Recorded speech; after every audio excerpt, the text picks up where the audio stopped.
going on. Like, I was infuriated when people that I knew that I was friends with were trying to tell me that Hillary Clinton was a good choice.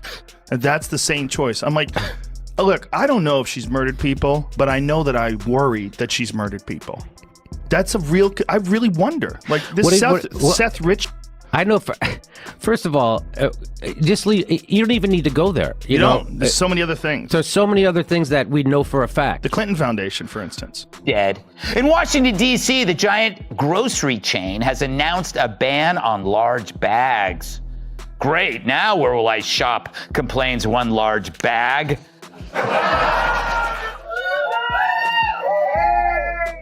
When Joe Rogan and Greg Gutfeld set their sights on Hillary Clinton, they don't hold back. This isn't a lighthearted poke. It's a full-on roast that digs into her decades of scandals, strategic moves, and PR missteps. From cringeworthy campaign moments to her skill at sidestepping blame like a pro, they turn her political history into a rapid-fire show of sarcasm, hitting every mark with precision. Doesn't mean that Hillary would have been a good choice either. She was a terrible choice. She's a corrupt politician, one of the most unlikable people that's ever run for office. They were trying to get people to be supporting her just because she's a woman. This is going to be her history. Women, ladies, I stand with her. So there's all these women that have this blind allegiance towards this career politician, completely full of shit. She's been full of shit forever. You look at Hillary. She uses the phrase, what was it? I wrote it down here. Handmaiden to the patriarchy, which I think she means she's bashing Monica Lewinsky. I'm not sure. But this only is appealing to an ever-shrinking circle of feminist women, the same who bow to the altar of trans men and keep silent when real women are victimized by really bad men.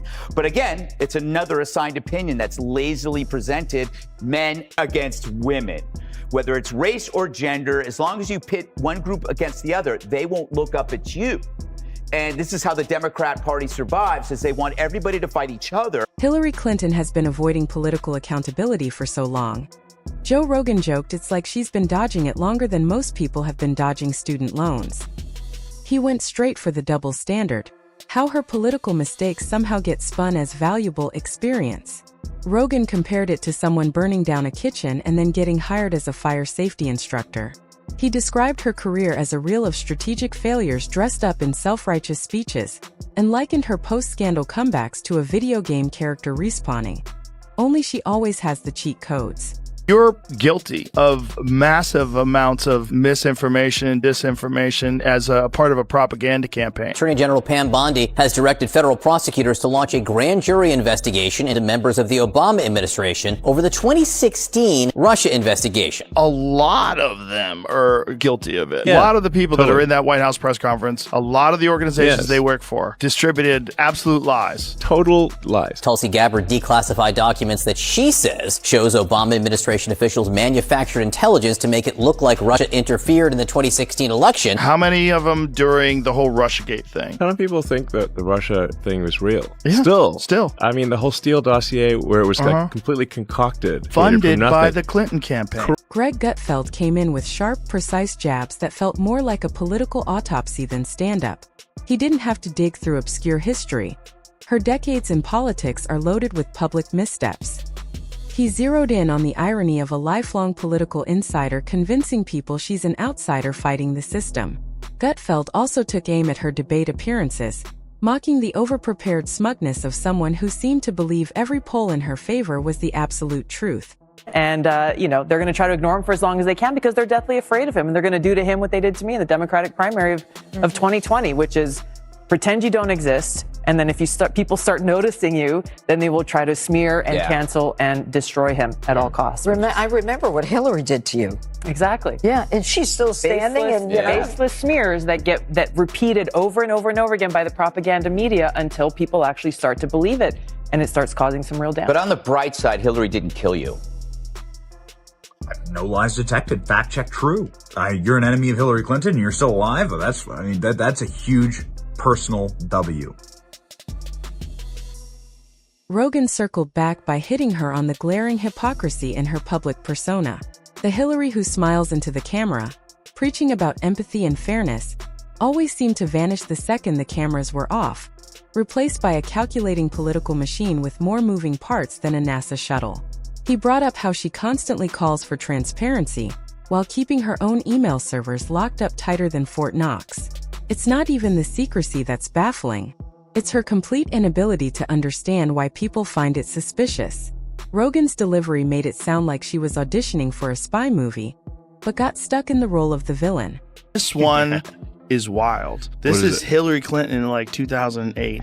And Hillary Clinton saying some wild MAGA type shit. Tell people to come out of the shadows. If they've committed a crime, deport them. No questions asked. They're gone.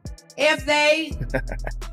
She's a Republican. If they've been working and are law-abiding, we should say, here are the conditions for you staying. You have to pay a stiff fine because you came here illegally. You have to pay back taxes. Gutfeld, of course, couldn't resist skewering her for the 2016 election loss. The one political fumble so colossal it's still being dissected in political science classes. He pointed out that her campaign was so uninspired it made the idea of President Donald Trump go from a reality TV fantasy to actual reality. While everyone expected her to crush Trump easily, she somehow managed to lose to a man who regularly roasted his opponents like he was running open mic night at the White House. Gutfeld mocked her post-election excuses from Russian interference to fake news, describing it as a political blame game so desperate it could be mistaken for a bad Netflix drama. Joe and I couldn't be prouder. The Obamas have officially approved Kamala Harris to be the Democrat Party nominee, paving her way to become the first female president. Man, who do I have to kill to get that endorsement, said one woman. Yeah. Rogan went after her foreign policy record, calling it a globe-spanning list of bad calls. From backing the Iraq War to the mess in Libya, he joked that her version of spreading democracy looked more like tearing things down and then handing out brochures on American values. He said she handled global politics like a tourist who thinks she's fixing the culture by bulldozing it. What stood out, he noted, was her unshakable confidence, acting like these missteps were trophies. Gutfeld jumped in on her pricey speaking tours, where she charges huge fees just to tell audiences how brilliant she is. He reminded everyone how fast she moved into damage control when allegations against her husband surfaced, a response that seemed aimed at saving political power, not protecting women. Rogan then turned to the Clinton Foundation, saying the way money flowed during her time as Secretary of State looked less like charity and more like a luxury political vending machine. Insert donation, receive influence. Fact. The Clinton Foundation, for instance. So, the Iraq War. I'm old enough, Joe, to remember when being for the Iraq War was a disqualifier in a Democratic primary. That's where I'm from. That's why she lost to Barack Obama the first goddamn time she ran. Right. And all of a sudden, we're supposed to, now people, like Joy Behar says, that was a long time ago. Forget about it. Why don't you go tell that to a soldier's, to a mother who's got a dead soldier? He tore into how the Clinton Foundation seemed to wind down major operations the moment she lost the election, making it look like the charity was more about selling access than helping people. By the time Gutfeld got to her tightly scripted appearances, he painted her as a walking press release, every word tested by a team of consultants, scrubbed of authenticity, and topped with just enough fake warmth to pass. The trouble, he said, is that people can see right through it, and decades spent in a political bubble make it impossible to connect. He mocked her every woman act as the least believable performance since Hollywood tried to cast billionaires as broke romantics. And when it comes to the public wanting another Clinton run, he said the appetite is about as strong as for reheated fast food. Technically it's there, but nobody's craving it. In his words, she's the political equivalent of a rebooted movie franchise nobody asked for, but that somehow keeps getting made. If you watch the conversation between James Comey, 110 emails in 52 email chains have been determined by the owning agency to contain classified information. When James Comey testified about what he did and what they found with the Hillary Clinton emails, and then her version of it. I did not email any classified material to anyone. There is no classified material. She's just a straight liar. She deleted 33,000 emails. I provided all my emails that could possibly be work-related. Several thousand work-related emails that were not among the group of 30,000 emails returned by Secretary Clinton. When they rigged the DNC, they rigged the primaries so that Bernie Sanders was going to lose. I thought using one device would be simpler. She also used numerous mobile devices to send and to read email. She had her people into the DNC way in advance. That Donna Brazile book about it is mind-blowing. Gutfeld wrapped things up with a smirk, making it clear that Hillary Clinton's political act is stale, predictable, and long past its prime. Her mix of relentless ambition and moral posturing has lost its shine. Sure, she still has loyal fans in the media who treat her like political royalty, but to most people, she's just another career politician who overstayed her welcome.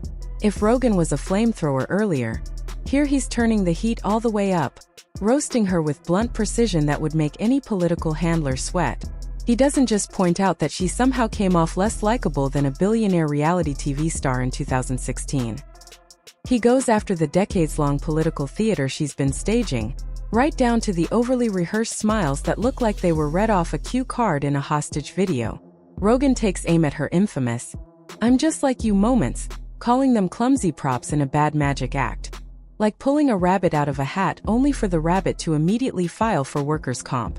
He ridicules the idea that after so many years in Washington, she still can't grasp authenticity, as if she's running on political software that hasn't been updated since the Lewinsky scandal.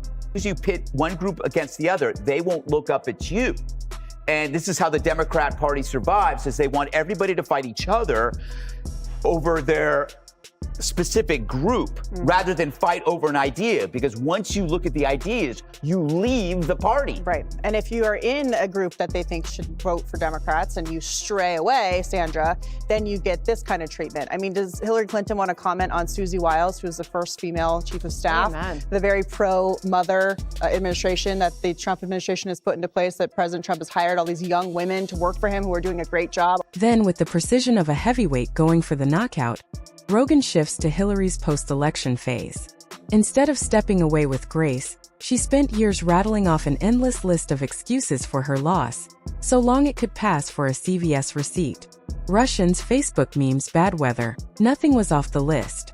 Rogan lays it out like someone recapping bizarre Bigfoot sightings before landing the punch. Asterisk, if you lose to Donald Trump, who, by the way, is now the president, you've got to stop blaming cosmic forces and start looking in the mirror. Asterisk, just when it feels like the roast has peaked, Greg Gutfeld jumps in with his signature rapid-fire takedown. If Rogan's style is throwing opponents into an MMA cage, Gutfeld's is tossing them into a blender and hitting puree. He frames her loss as one of the most catastrophic self-inflicted wounds in modern politics, painting a picture of a candidate so certain of her victory that she thought mocking millions of Americans on live TV was a winning strategy.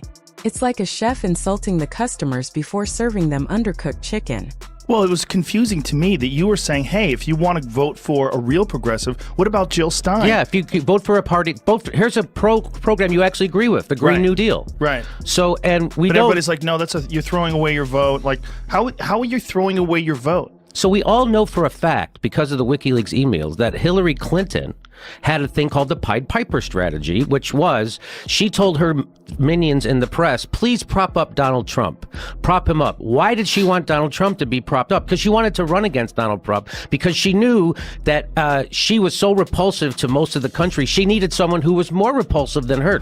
From there, he homes in on the Clinton Foundation, a perfect blend of charity and political favor so seamless it could double as a masterclass in turning philanthropy into a punchline. Gutfeld riffs that Hillary talks about public service the same way a used car salesman talks about low mileage. It sounds great, but you just know there's something sketchy under the hood.